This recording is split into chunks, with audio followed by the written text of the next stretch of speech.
boy, oh boy, oh boy. Good evening, good afternoon, ladies and gentlemen. Welcome back to High Top Sports. Good to see you on this beautiful Sunday evening. I gotta tell you, man, I love doing it. I love hopping in front of this mic and chit-chatting with you guys on a regular basis. And we are ramping up.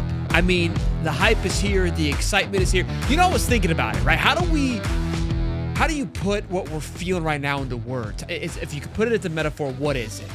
If the football season or the year is a week, right? The best part of the weekend, let's be honest, it's kind of like it's that Friday morning buzz, that 2 o'clock lunch, right? Knowing what's about to happen. That high, that excitement is what makes the weekend great. Sunday is fun like for the first few hours, and then you dread the rest of the day because you know Monday, hell's about to begin, right? But early Friday and middle Saturday is just peak. And right now, in this world, like in this essence of college football, it's about 12:30 p.m. on a Friday. We know the weekend's about to turn up, okay? We're talking to the boys, what we're doing, what we got planned. Hey, we might even some little on lunch. You know, hey, listen, you do what you need to do. I'm just talking out loud here, okay? But that's where we're at. It's Friday, 1:30 p.m. The weekend's here. We just can't quite cut it loose just yet. It feels good, baby. I'm fired up to talk some ball some more. We got some more depth into the notes. We'll talk with Cody about it. And we had great conversations with Zach Alberverdi yesterday about the defensive line, about the cornerback room as well. And I wanted to see it visual. I'm a big visual guy. I wanted to pull it up the depth chart on both position groups so you can see it, we can see it. And what's going to be interesting is the D-line depth chart. I put this together, I think, months ago. So we'll be able to see on what I assumed it was be, right? And what we feel like it's going to be headed into this season based on what we gathered from this one practice. Now, obviously, it could change. It'll change frequently. But that's what we're going to do. We're going to break it all down today and get after it, go over some more notes. The quarterback room, I think I want to talk about a little bit as well with Cody, just because we went over so much yesterday with Zach. We kind of just skimmed it all and got his thoughts. We really didn't get to break down each kind of sector that Astute Alligator, shout out again, who was at the practice, gave us. A lot of great insight, a lot of great talking points. And look, the reason why I want to talk about it is because by the time we see you guys again on Monday, by the time we see you guys again on Wednesday, we'll have 2 or 3 more practices. And there'll be more to go over, more to discuss, hopefully some more clips of DJ Lagway. Hopefully, the bigger thing will be DJ Lagway on 11-on-11, because he did not play in 11-on-11. It was just 7-on-7. So, a lot of great stuff that we'll be talking about here this evening. 182 strong already with only 3 minutes in. I love you. I appreciate you. Be sure to smash the like button, subscribe. Also, shout out to the last handful of people that scooped themselves some merch. Let me give them some love really quick. I do appreciate you guys. Evan Keller, Justin Metters, Danny Foster, Christopher Witt, getting some cheddar, baby. I love them, man. Thank you so much. Jared Atkins, Deborah Tabu, Kyle Wright, Farrah Swan, Levi, Russell Swick, Malcolm Gordon. Thank you all. Timothy Kelly, Ray Brantley. Thank you guys all for scooping yourself some merch, whether it was Spot the Ball, Beat LSU, Beat LIU gear, whatever it was. You guys were all over it, so I appreciate it. All much love and support there. Let's go ahead and get Cody the Prof in here, and let's get after it. I don't know if Cody saw the show yesterday or not.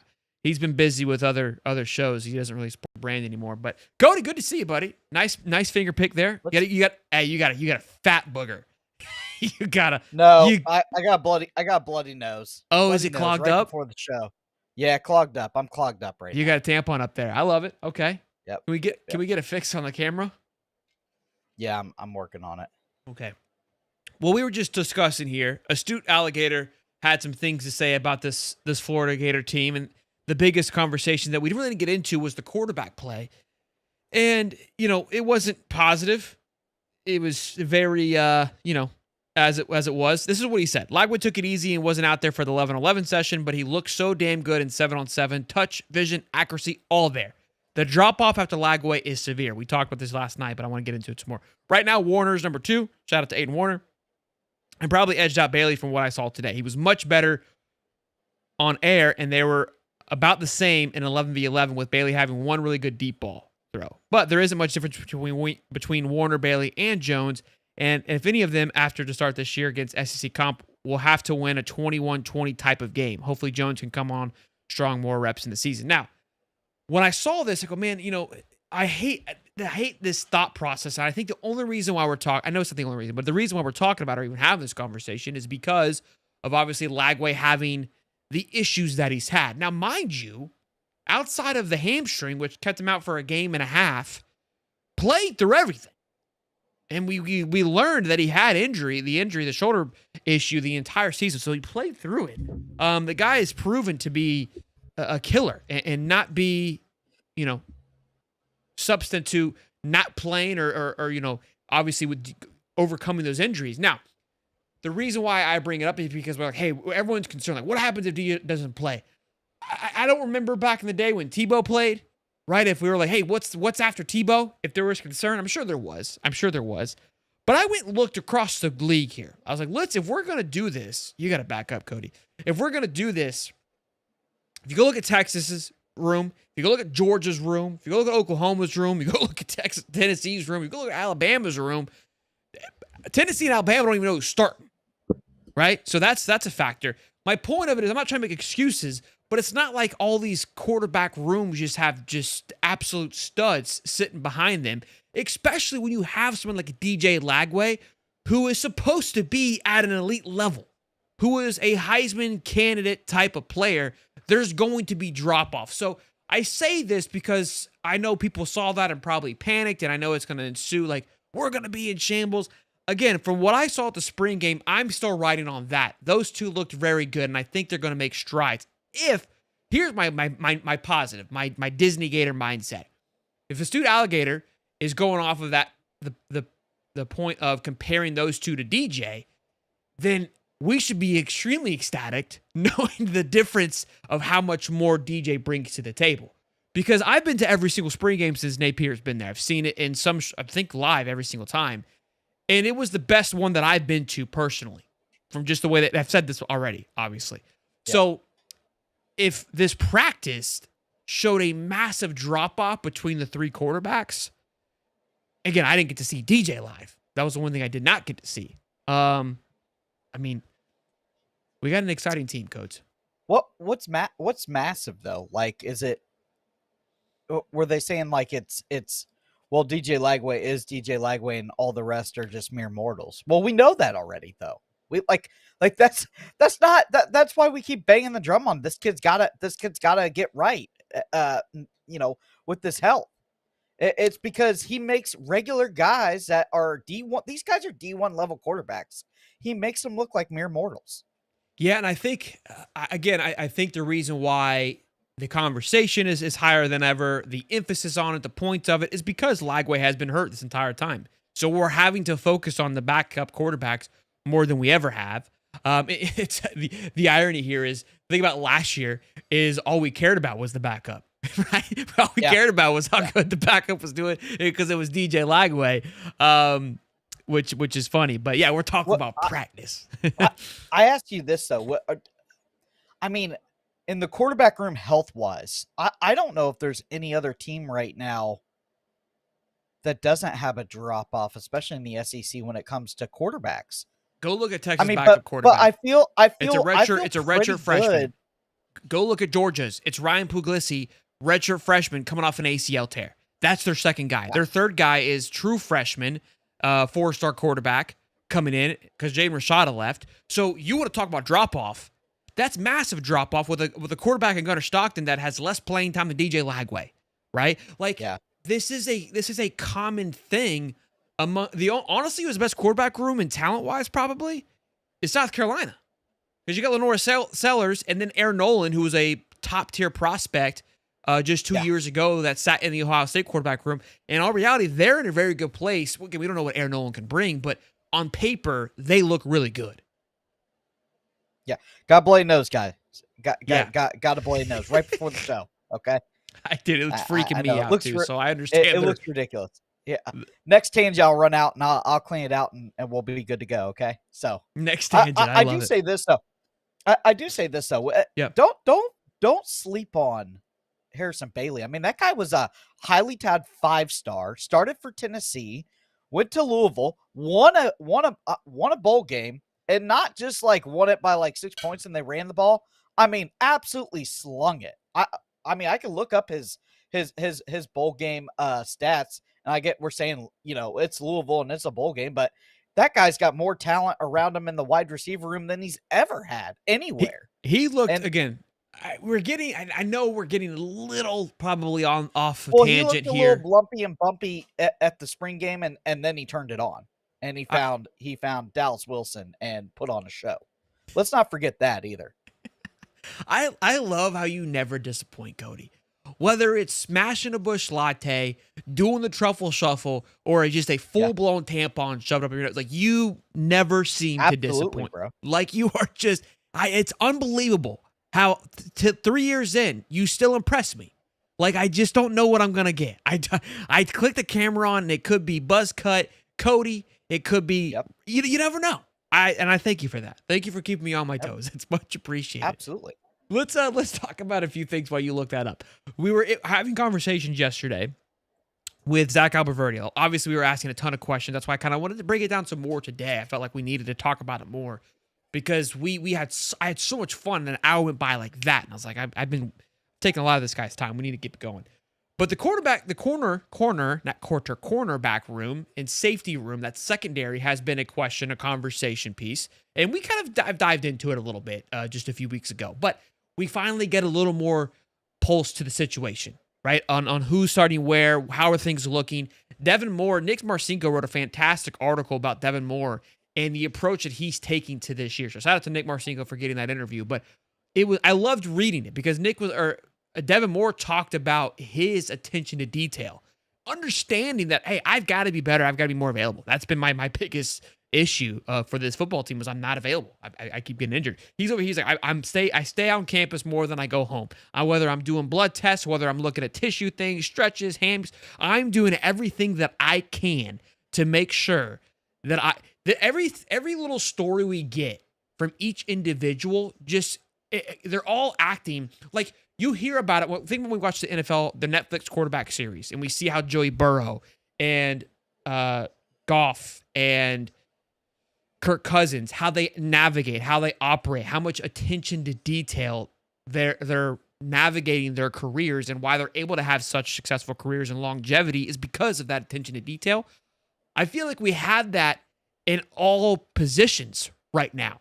Like Sapp talking about his diet and what he's approached. We heard about Lagway taking things from that. We know Lagway's attention to detail.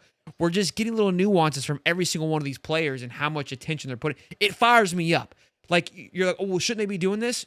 Yeah, you would think that, but it's college kids, man. Some of these kids have been riding off of just athlete, and I call athletic arrogance for quite some time, and have gotten away from it. And so you got to realize, and that's what the hard time is maturing, of like, I've got to lock it in to be to the next level. But we talked about this cornerback room, and I wanted to see the visual, the papers, right?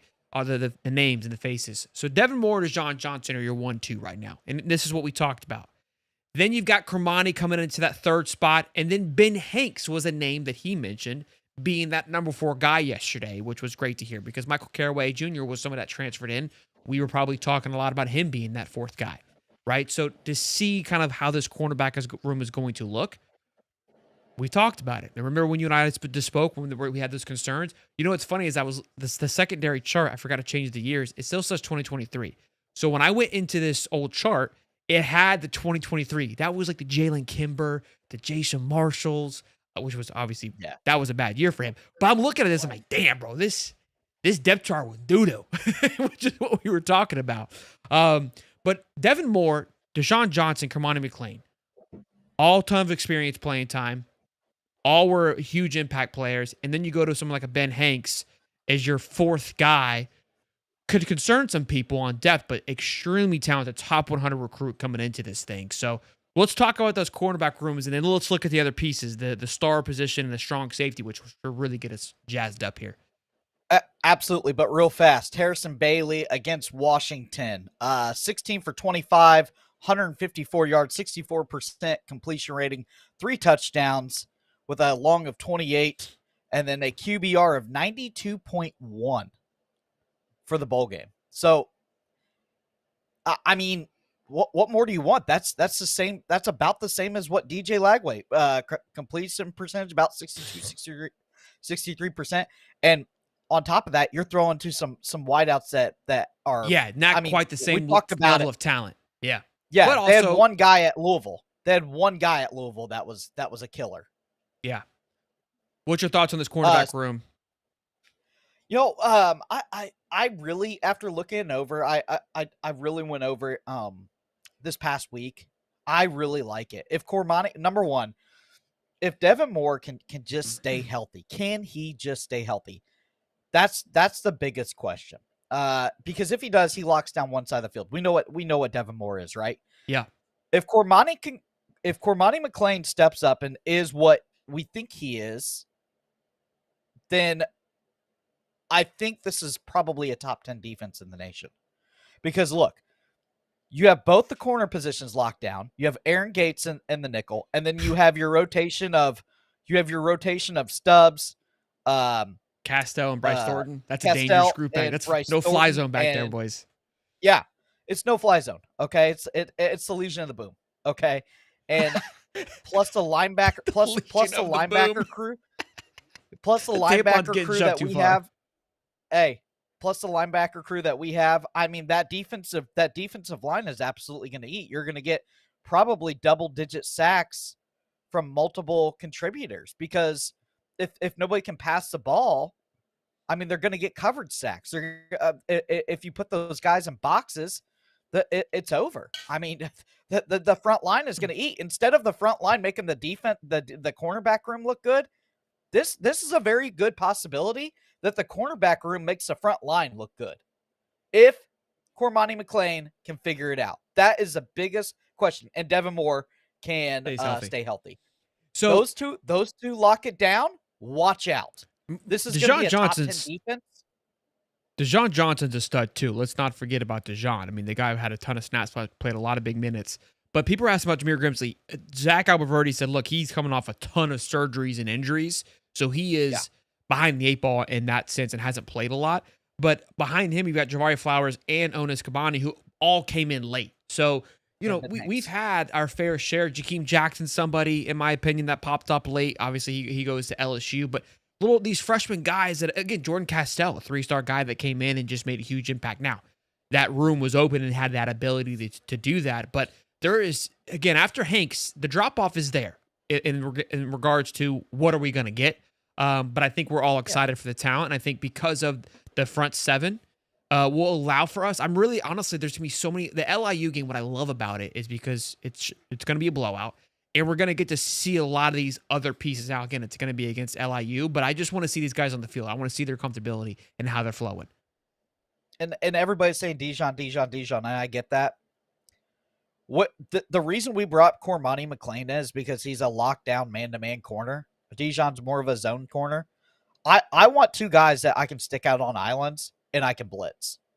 Because when I can stick two guys out on islands, if I can stick Devin Moore because he's healthy and Cormani McClain on islands, I can send linebackers, I can send Aaron Gates, I can send Robinson, I can cook it up. I mean, it could look like a Brian Flores, spin to win, baby, because we're going to send everybody. Sure. I can do all kinds of exotic stuff. That's the defense that they have wanted to get to, but they haven't had the personnel to do it because they haven't had two lockdown island corners to say, hey, man to man, you're on number one, you're on number two, it's press man coverage, lock them down. We've always played this off the ball stuff. Cormani McClain is a press man corner. Devin Moore is a press man corner.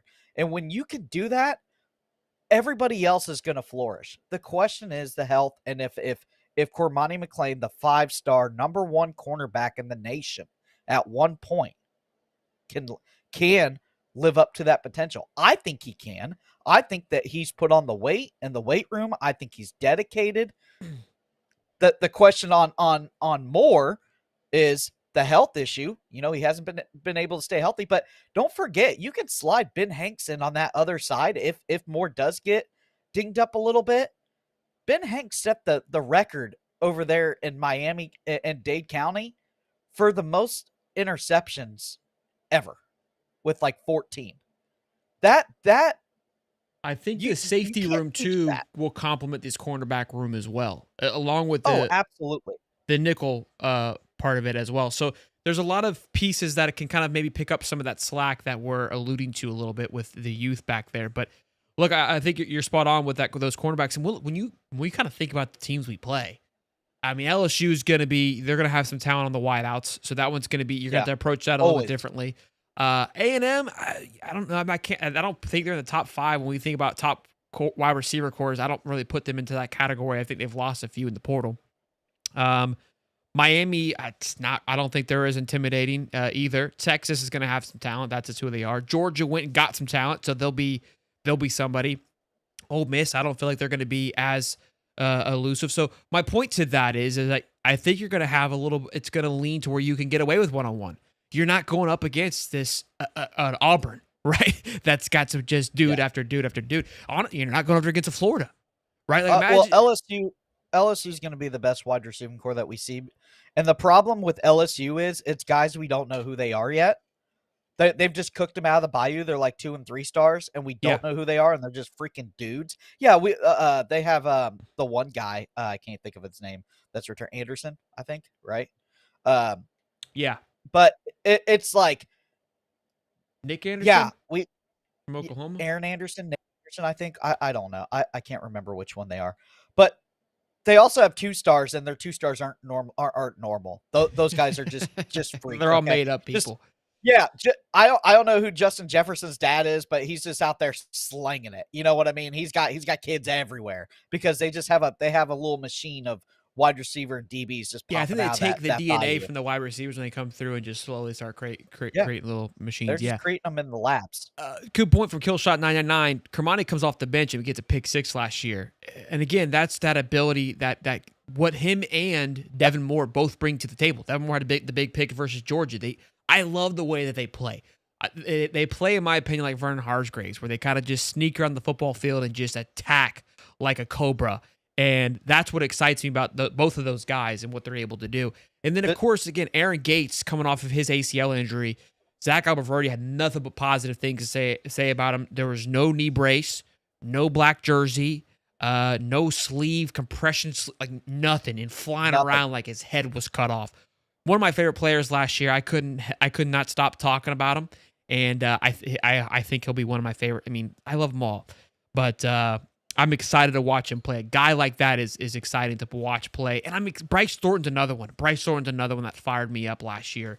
But yeah, the safety room or the secondary, like you said, if those 2 guys do what they're supposed to, Jason Marshall, before he went down, I mean, was doing the Lord's work over there. And again, injury is part of the game. Like that's just a factor that you always have to consider. Everybody's talking about the pick 6 from Cormani McClain. Does anybody know what coverage that was in? That was press man coverage with a blitzer.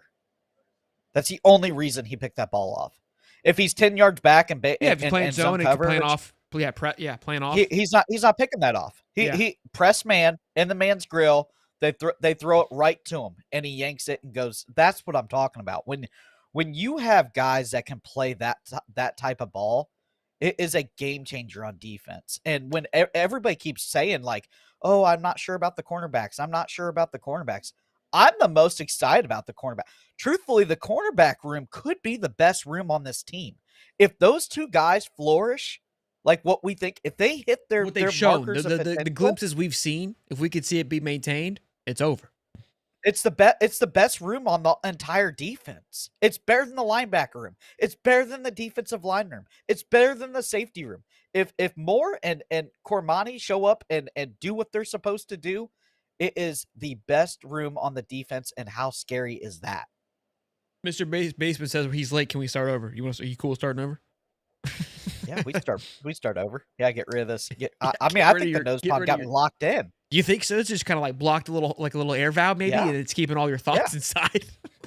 Absolutely. I feel like I'm in the zone. I feel like out we're there trying to just run a ripping on the professional golf show. We're course. trying to grow. We're trying to get sponsorships. Trying to be, and then Cody shows up with a booger sugar. You know what I'm saying? Like, this is what we're doing. Oh, I love it. It fires me up. You know what? My guy here, where did he go? His comment. What's up with our boy Sorley, dude? He's so negative lately. Where's he This at? guy used to be, I want y'all to know something. I'm going to call Sorley out here because he likes to act like he's all big and bad, and acts like he's Q Lee. Q Lee is the only one that's been negative since the beginning, and he has every right to be. Like, he's always been on that trail. What about coaching aspect? If US has players, what they do, but the coaching sucks, then what? That's how he talks anyways. This man was a adamant caller, okay? This man called me, I want to say it was the Mizzou game. Maybe it was Kentucky. Guy goes to every game. This guy is a Gator through and through. And he calls me, he's like, I'm telling you, man, these boys, they're dialed in. They love Nape. They love him. They believe in him. So I don't know where the negativity's coming in. I understand his frustrations, but we got to chill, bro. Because I'm going to keep you accountable when the boys are on a roll next year. I'm just letting you know, as you will do the same. But I'm not forgetting, Sorley. We used to be one kumbaya here, Bubba. Let me tell you something. Okay. So usually Silderquist is a guy to have the links on getting players to come on the show. So, I have a favorite player from my Minnesota Vikings. He was an Arkansas Razorback. Was a DB. Okay. So I reached out to him and I said, hey, love to get you on the podcast. Your DB coach is now at Florida. Would love to hear about how he's going to get these boys right. Okay. He said, hey, I can't come on the podcast due to, the Vikings. They're very tight about that. But let me tell you this. Oh, okay. Gave us, okay. Coach going to get Cormani McClain right. Specifically said Cormani McClain. Just saying. That name is Dwight McLaughlin. You might want to check him out. Might want to look him up. He went undrafted, but the kid's an absolute stud, and he's going to have serious playing time for the Minnesota Vikings. Good for you. So you reached out. How does that make you feel, Prof? I mean, pretty good. I wish I had locked in the show. I'm still working on him about the show. I'm getting retweets from Billy. Like, this is just, this is what we do around here, okay? Company guy. He's appetizers, right, Cody? Has appetizers. liked a couple of tweets of mine. I've liked a couple of tweets of his. So, we kind of had a little mutual thing. Okay. Okay. I showed him a little clip about me hyping him up on the show.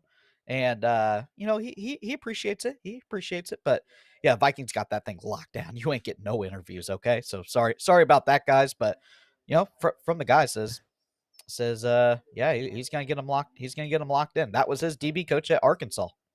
So.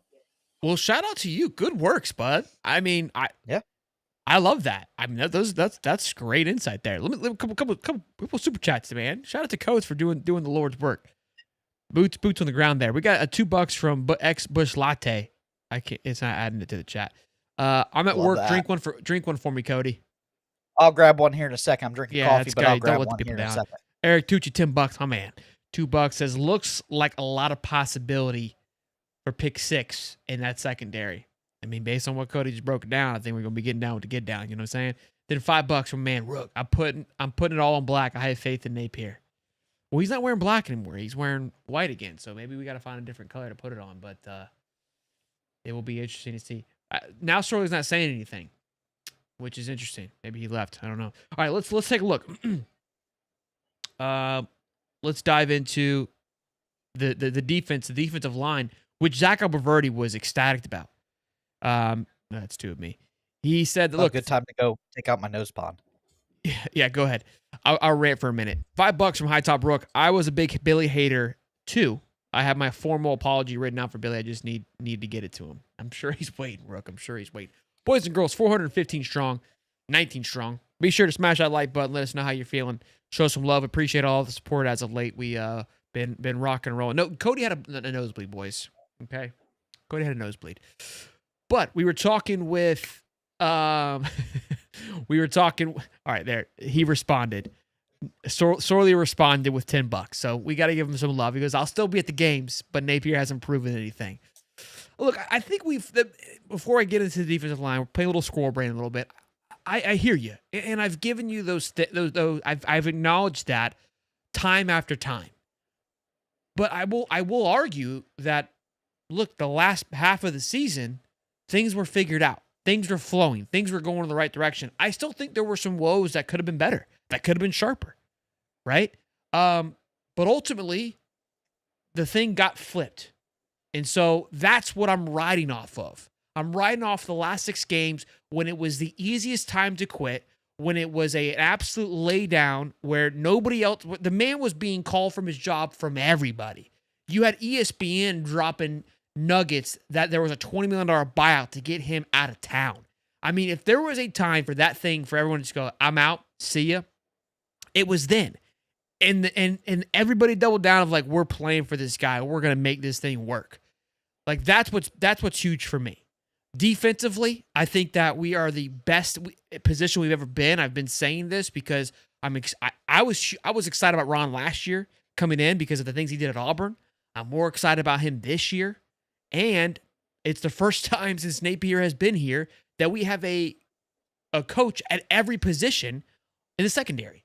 So those are, again, that's on the defensive side of things. I know offensively there's still some question marks, but I think the O-line is, and a astute alligator said, he goes, look, I've been one to the first in line to give Rob Sale crap, but he's like watching him and DeCoster get after these boys on the offensive line, or him and Chapman, and their energy at practice, he's like, is infectious. And so almost kind of like a complimented Sale of like, this guy was dialed in. Again, I know it doesn't win football games, and I hear you. I'm on the same boat, but I'm just not one to dread on the pass of like, well, it's for conversation. It needs to be discussed, but I think we've talked about it enough. Let's talk about the defensive line. Because there was some concerns. I think people were worried about the depth. And we broke this down about the snaps and all these things and gave the numbers perspective. Well, after Astute Alligator and Zach and their comments and their thoughts on it, there is no more concerns. Jaden Woods, saving lives. Okay? Kissing babies. Doing the dang thing. There was talks on Sapp moving into the inside. And because I also read that Jamari Lyons was playing a little tentative, and I imagine snapping your ankle on that same field just a year ago, probably a little bit of flashbacks. Probably want to move a little bit slower, right? So that could that be why we saw Sapp moving in, and his physical ability allows him to do those things. And it's a compliment to the depth, I would say, with Cam James, George Gums, and Jaden Woods.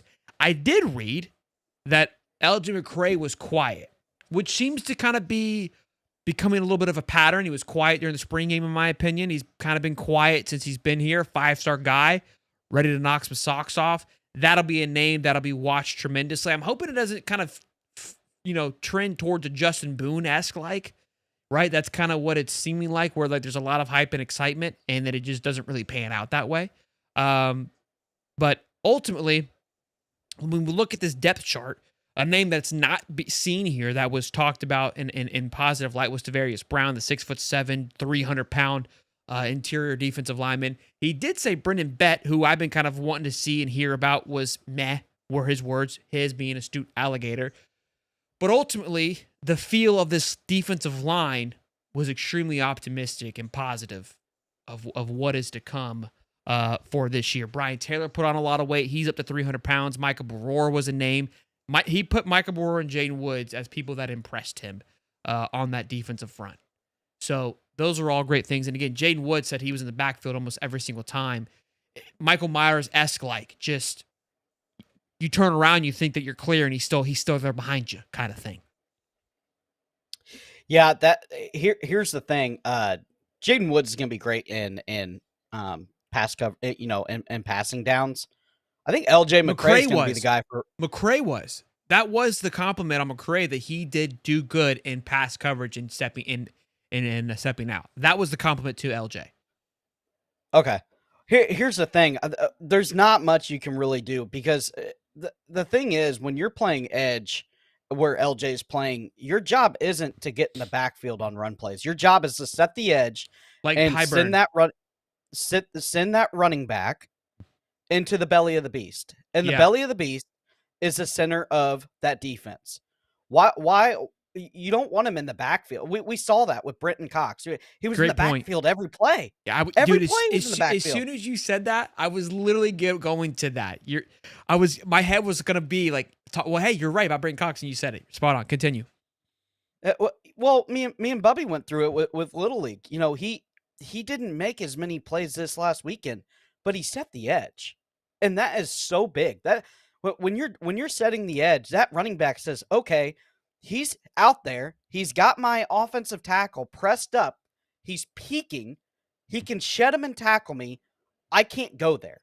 So now I have to go back inside. Well, who's inside? Well, you got 2 300-pounders sitting inside, and then you got two linebackers getting ready to fill the holes and blast you. So every hole's filled. You know what I mean? Just like Dave's mom. What do you want? It's incredible. But yeah, so look, I think you're. Look, I love LJ's not supposed to be this run stopping giant. He's supposed to set the edge, peak, and do not let anything outside of him.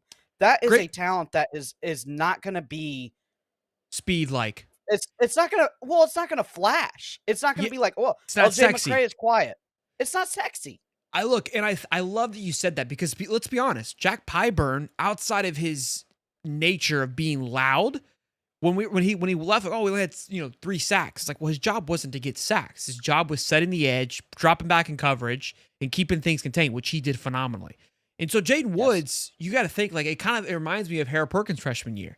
You don't got to think, dude, just go, which is good. Brenton Cox, phenomenal example. And like, I remember kind of pretty quickly realized like I'm not a fan of Brenton. Like he's in the backfield every single time, but the guy's missing everybody and leaving a hole. Like that's what he was doing. So great point. Again, we weren't there to see it, but spot on with that take, man. I think we have to keep in mind again. This astute alligator. We don't know who it was. We don't know their knowledge. But they were very in-depth with their take on it, and I think that it was a very respective take. But again, it wasn't a negative shot towards LJ. Just said, hey, comparably to these names, didn't seem to make a lot of noise, was great in pass coverage, but also probably because he wasn't making a lot of noise because he was doing what he was told to do. So great points, great talks. Not making a lot of noise to a guy watching in the stands compared to what he's putting on tape for the coaches. He might have had the practice of the year. Yeah, we don't know. He stepped the edge every single time and did his job to his defensive scheme, then he's getting praised behind doors. That's the tough thing when we're sitting there playing arm core quarterback or arm core DC. Well, LJ McCray didn't get in the backfield every single time. Well, that's not always his job. His job isn't always to get in the backfield. What's it matter if you get in the backfield and they hand the ball off and it goes right by you and there's nobody there? Or it goes right up your gap, and you're in the backfield, and you're tackling the quarterback, and the running back goes like the Kentucky guy for 400 yards. It's Ray Davis still running. You know what I mean? I remember when we had Brenton Cox. Like at first, I was like, he's so fun to watch. He's back there every single time, and then I go, wait a minute, everyone's running by you, but like I immediately was like, we gotta get this guy off the football field. He is a great in passing downs. Yeah, and look, honestly, I think that's that's a big thing. If you know who else falls into that, who? It's Princely. Yeah, somebody else who had a hard time of and again, like remember when he would get picked apart on Twitter, and then people would go, oh, like he would respond like that was my job. It probably was a job, but he was horrible at setting the edge. Like he was lazy. It was like setting the edge is like it's like run block for running backs. It's not sexy. It's not exciting. It's like, but if you do it well, if you don't do it well, we're gonna notice. You know what I mean? Like no one appreciates it when you do it well. It's like a good offensive lineman. Like nobody wants to talk about it when things are going right. Setting the edge is like when an offensive guard pulls on a run play. You know what I mean? And there's nobody there for them to block. They're just like standing around looking for somebody to block, but they ran the play so good, and they're just like Bubby did it like 3 or 4 times. He's like, there's nobody to block, but the running back goes for 15 yards. It's like, it's all right. Just keep moving. You did your job right. It's okay. Yeah. Like it's just, but when you look at it, you're like, oh, this is boring. This guy didn't even have anybody to block. It's it's tough. And I'm not saying I'm the I could coach a D1 defense. There are guys out there that D2 though 100%. That have forgot. There are guys that have forgot more than I know about football. Okay, and schematics. I'm just saying, just because a guy doesn't, he shows out and pass plays, and he doesn't show up and run plays, he's probably doing his job. So let's pump the brakes on LJ McCray. Look, Cam not James is looking good. probably what Jaden Woods is going to be this year. Cameron James, in my opinion, is always one of my favorites because his ability to rush around the football field. But Cam James doesn't get a lot of playing time. He comes in for certain plays, and it's like, hey, go get the ball, right? And he's got an engine. He just keeps going. And I think that's what Woods is going to be. Is going to be that disruptor. And Gums was like that last year. If we're being honest, that's how they really utilize Gums. I think Gums is going to take a step forward where he's able to play more downs and be more effective as well. If you want to really break it down, when we talk about our NFL draft show, okay, guys that are just pass rushers don't get drafted as high as guys that can do it all. A guy like Chop Robinson, a guy that has a powerful first step, super quick, but he's not only devastating in the pass game, he's devastating in the run game, which makes him a 3-down defensive lineman. There's a lot of guys that are just 1 and 2 down. They're called pass rush specialists. Okay, we've seen 1,000 of them. Brenton Cox was a pass rush specialist. You don't want him in on the run game. A guy like Dallas Turner for the Minnesota Vikings, they're trying to mold him into a 3-down guy. Right now, he is just a pass rush specialist because that's what he did at Bama. It's very hard to get. And you those can guys get away to with it. Those guys can squeeze by on a D line like Bama that are so well positioned in other groups that it makes up for your error, right? Like you can blitz and leave your gap, but you got the linebackers are so good and the cornerbacks and nickels are so good that it almost gets unseen to an extent. Now, obviously, scouts know what they're looking for, but it doesn't have the detrimental effect, the explosion of you missing that gap. Great take. Cody on a ball today, boys. Jeremy L, $5. And Shane M, I will put a new Dislink cord in on the YouTube members page. I guess it's discontinued. 470 strong, boys. I appreciate y'all for locking and rolling. We're humming along here. Let's try to get to 200 likes if we can. Also, huge. I shout out at the beginning of the show. We sold a lot of T-shirts as of late, whether it's beat LSU, beat LIU, spot the ball, and shout out to Terry Johnson with $10, spot the ball.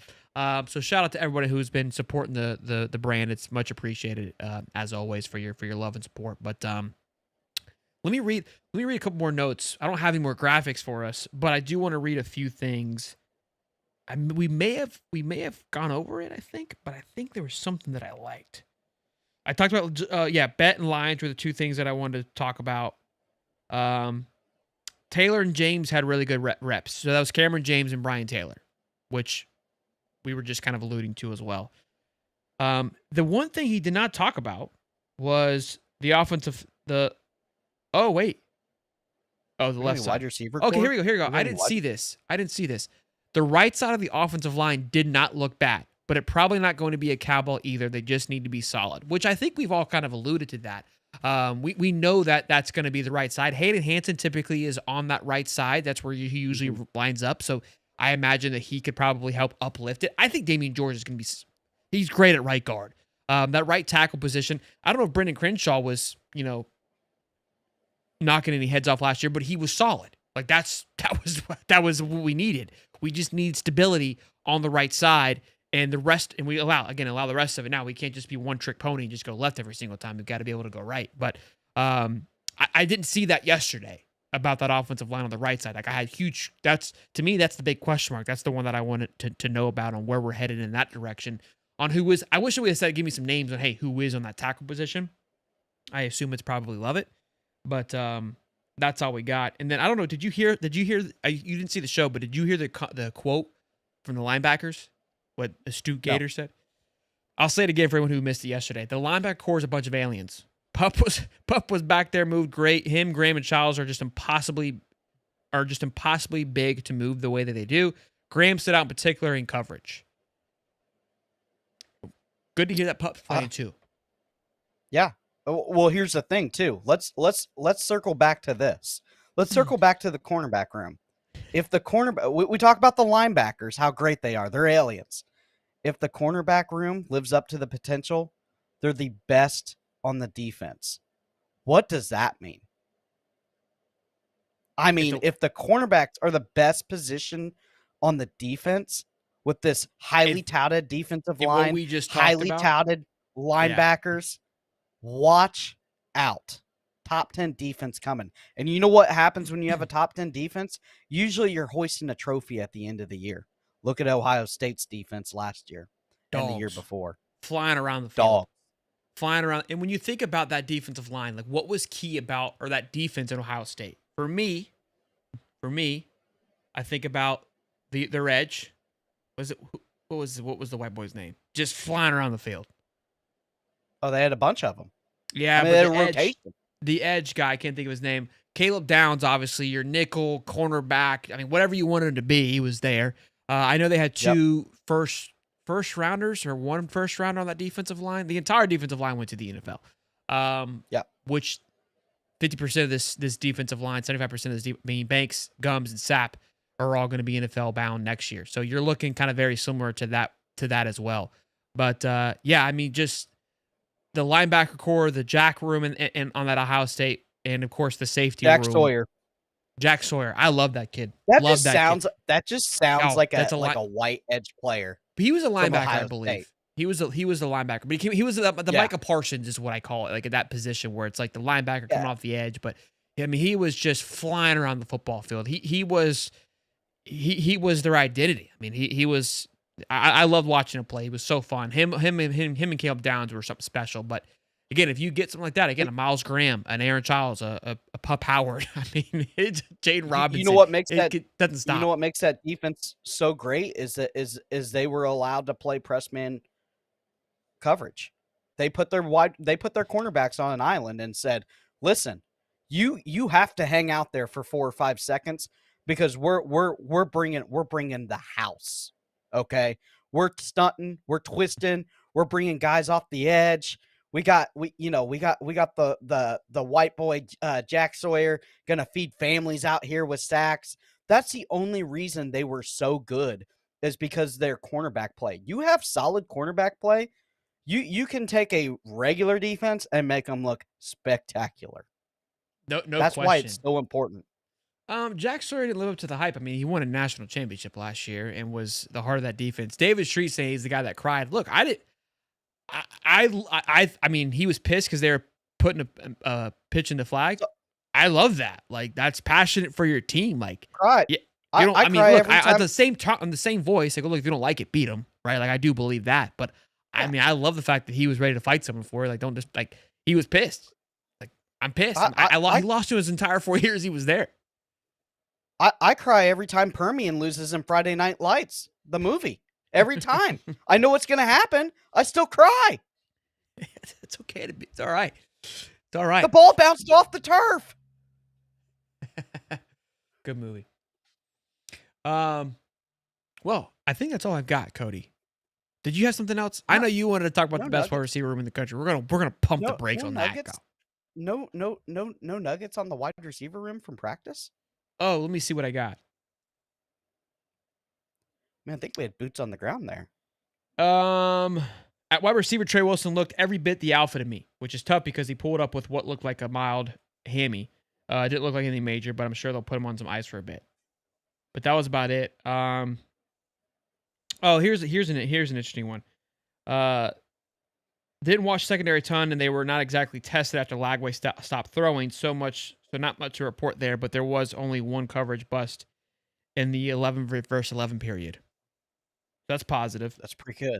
Yeah. There wasn't much. So you're saying our DB's locked down probably one of the best wide receiving cores that Florida's had. Well, is what you're telling me. Look, 7-on-7. I think it said that. Where was it?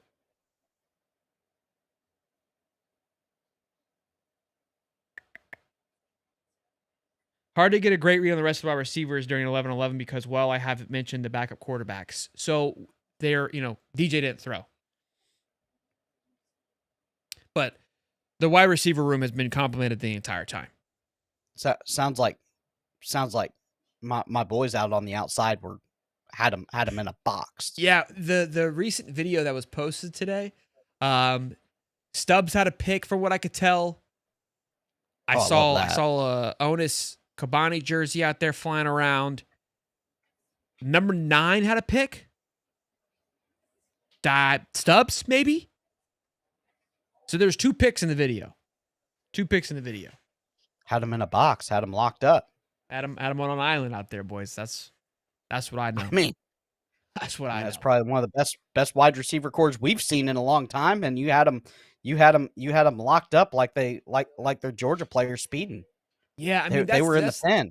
That's the exciting part too, is when you've got arguably one of the best wide receiving groups, in the SEC going a bit. I mean, having to guard that and cover that. You're only going to get better at it. Iron. Yeah, but look, we need a DJ out there. That's going to be the big thing I think we focus on this week. Is I want to get reports that DJ's on 11-on-11, which is obviously running through the motions, more pressure on him. He's going to have to be able to roll out if he needs to, which is going to put pressure on the legs, the calves, all those things to see how he's moving. But to his report though, so just the touch, everything else looked fantastic, which those are huge. I mean, the one thing I will say for DJ is the guy's a baller. In game, put the lights on. He doesn't shy away. So that I'm not concerned about. It's just going to be tempo, timing, the basics. But I'm not worried about it. Everybody keeps saying like, oh, well, the timing with DJ. Listen, we saw it last year. I mean, DJ stepped in and absolutely he's the best deep ball thrower in all of college football. It's the little stuff he has to get better. It's the boring stuff. It's the basic stuff. Yeah. The check downs. Yeah. He said it himself. You got to be more, as crazy as it's going to sound, he needs a little Mertz in him. Okay?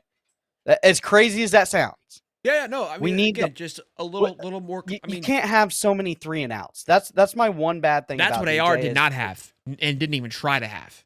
It was just like, I'm either going to throw this ball 900 miles down the field or run, and that's all I'm going to give you. DJ doesn't want that, and he's been adamant about that. I think a lot of it, like when we saw bits and pieces of it last year.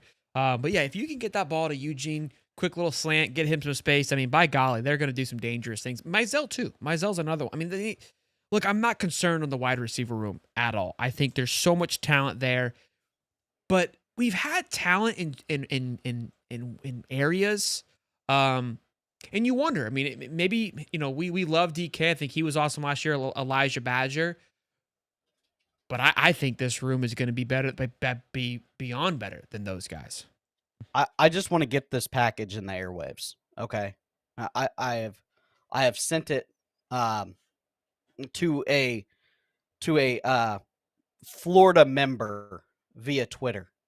We just need this package. Everybody, close your eyes. Here we are. Wildcat set. Jaden Daniels. Shotgun. Jaden Ball off to his right. Jaden Daniels. Or Caden Daniels. Caden Daniels. Shotgun. Ball off to his right in the shotgun. Here we go. Ball snapped. Option pitch. Touchdown. Can we get an option package for a guy that played Wildcat quarterback from Moss Point, Mississippi? One time. Yes. I think it will be absolutely electric. Which one are you going to stop? You going to stop Daniels? Why can't you just do it with DJ? Ball? We don't want DJ running the ball. Okay. Put Daniels back there. Maybe do inside the 5, do a little jump pass with Daniels. Okay. I can see that. Off the option. I would just do it with DJ. But I hear you. No. Okay. We want to keep Lagway healthy. So you have Daniels take the direct snap, which we saw a little bit last year with Montrell Johnson. Montrell did. I think you slide him back. I think you slide him back there, run the option. He can pitch it. He did all high school. Hey, that's all there still. I mean, that little pitch, he can make the pitch. Just remember the Titans. Got to make that pitch. He makes that pitch. Ball trumbles in for 35 down the sideline. I mean, you got to respect the throw. You got to respect the throw. A good point here, Cody. I see what you're cooking up. Iceberg Slim says we are sleeping in our tight end room. We don't talk about that room enough. It's a room. It's not sexy. Can I say this about the tight end room real fast? Go ahead. All right. Number 1, has anybody seen Hayden Hansen? The guy is a Viking. I mean, I don't know. Like his great-great-grandfather was pillaging the British off the coast. They were jumping over with axes and is a He truth, had like, he had a if sector you by took himself. if you took me and Hayden Hansen and the aliens came down, they would say, "Oh, this is a different species because this one is a giant." That's what they would say. I mean, the guy is an absolute unit. And Hayden Hansen said, "Hey, we got 5 or 6 passes thrown our way. That's more than a lot of times in this Yeah. in this offense." Yeah. I think that's the one thing. We keep saying that we keep saying this offense is San Francisco-esque, San Francisco-esque, San Francisco-esque. It looks just like San Francisco on Sundays, right? A lot of motion, a lot I've of been lot, saying lot of Miami, but I'll let you continue. same But thing. same But same what yeah, same family, same. Rams, Yeah. same way. Yeah. But what do those teams do so well? They throw to the tight end, something we haven't done yet this year. Yet. That's true. George Kittle eats. I mean, you put it, Tyler Higbee, you put a tight end at Rams, you're picking him up. Jonas Smith did well last year, so yeah, you're not wrong. Those boys ate. If we can get the tight ends in and going, boy, watch out. I mean, Yeah, they don't have to do a lot. They just gotta leak out a little Hanson bit. can be what Mark seam Andrews route. is, like just a nice, big, comfortable target that you can rely on. Like he just lulls you to sleep and will just rack up the TDs in the red zone. Tony Livingston's another one that will kind of, I think, will burst up. And then Amir is going to give you more of that Kyle Pitts-esque tight end. I've been saying that since he came out of high school. Put him out wide. Put him out wide on nickel. Yeah. Let him run a slant. Let him just eat him up. Let him run. Yeah, he'll eat him up. And this is the thing, too. I think that Billy Napier, everybody keeps banging on the drum about Billy Napier can't call plays, this, that, da, da, da. This is the thing. I don't know if Billy Napier has had the positions to where he has wanted them to be able to open up the full recipe book, to open up the full cookbook. Listen, it makes a lot of things. It takes a lot to make crawfish etouffee. I don't know if Billy Napier had the bell peppers. Okay. I know he had the garlic. I know he had the rice. I know he had the crawfish. I'm not going to give you the rest of my recipe, but I don't know if he had the bell peppers. And the bell peppers could be, the offensive line being perfect, wide receiver group, a lot of this time he's been, we've been thrown to one guy. We had a Pearsall, but we have the best wide receiver group that we've ever seen at the University of Florida. There it is. Okay. We have a nasty tight end room. We have a couple first and second rounders going on the offensive line in the NFL draft this year. Okay. I don't know what more you need. I think the playbook is going to be absolutely wide open. And I think Emerald is going to be throwing that bang on there, baby. When Hayden Hansen goes for 5 or 6 touchdowns and Livingston goes for 6 or 7 touchdowns this year. I know, keep going. I was playing the music like church. You were just on your little preach, and I was kind of, I wanted to just, you were, amen, baby. You know what I mean? That wasn't an Oscar baby. music. That was we're closing it down. He's preaching. Everybody on your feet, put your hands in the air. Let me hear you one time. Cody the Prof. Yeah, real fast. Don't forget to donate. That plaque's coming around. Okay. The offering plate's coming. Hey, you get nosebleed anytime you want, Bubba. The Prof dialed in today, boys and girls. Y'all be good. Cody is feeling it, and Cody's gonna be carrying this same buzz headed into our show for tomorrow morning live. It's gonna be around like 8:30 and 9. I've been bad about timing that thing up, but probably 8:35 live tomorrow morning. We will have our Monday mashup talking all things college football. Brian Kelly, a bad first shot? Yeah, we're gonna talk about it, boys. We'll see you guys tomorrow live. We'll see you tomorrow night live at 8:05. We don't stop. We just keep on churning, boys. Y'all be good. Be safe. That's the Prof. I'm Shell. Till next time. Peace and love, baby.